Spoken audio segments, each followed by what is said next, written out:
Today we're looking at the Vaxis VFX filters. These are made specifically for the Tilta Mirage. You can see here I already have the 0.6 in there. This is a really cool system because it's really easy to use. It's super lightweight. These IRNDs, they only weigh, well, all of these filters, they weigh about 30 grams, which is like a quarter of the weight of your traditional 4x5 filters, which the Tilta Mirage can also hold a 4x5. But if you're getting something like this, my hunch is that you're looking to use it for your smaller camera bodies, or maybe you just don't need the big matte boxes, or you want to save some money because, first of all, the price point on this is great. It's $52 for the IRNDs, and if you're getting, now on this side is the black mist filters. These are like $64, I believe.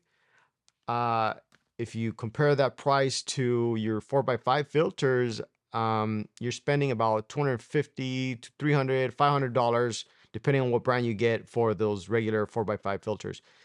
So, I can see why, you would want to go with something like this. So the first thing we're going to look at is the color accuracy coming from these IRNDs.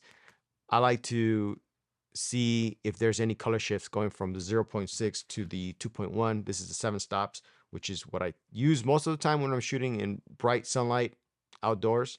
Also, the IRND, IR cuts out on the UV light, which if you don't have that, sometimes you get like these magenta or red into the shadows, the blacks, and then you have to fix that in post. So that helps save time. Doesn't hurt to have the IRND in there. Highly recommend it. So looking at the results, I did not see any color shifts, which is amazing. That's why I like to use stops, but I understand sometimes you need the variable ND, which they do sell them for the Tilta matte box. You can get the variable ND, and that's super useful for certain situations. Whenever I can, I always try to use these stop filters. It's just more accurate. So let me put this back here. Just pop it in there. And I gotta say too that I'm really happy with these leather cases. They're magnetic. You can see here. Boom. I like how they click. The next thing we're going to look at is the black mist. And here's some examples. You see this is the 1/8. Here's a 1/4. And here's a 1/2. You see now it's really blooming the highlights and softening the shadows.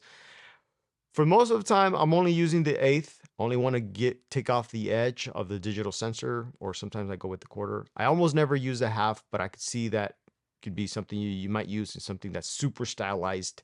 But if I were to only pick up two, be the 1/8 and the 1/4. Also, I got to show you.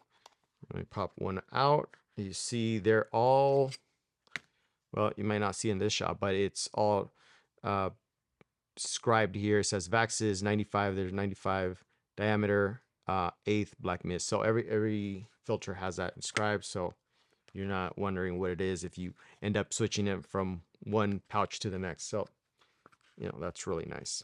So overall, I'm really happy with the results I got from these filters. It's not much complaints, I gotta say. Obviously, the only drawback is that this system or these filters only cover lenses that are 95 millimeters. So they won't cover, bigger lenses. So, I'm assuming you're aware of that. And the selling point for me is the portability, how many you can pack into, you can get all 7 into like this little, you can buy a pouch to hold all of these, or, I actually like to carry them like this, separate them, and I can travel with this also for my smaller camera bodies, like my Recomoto.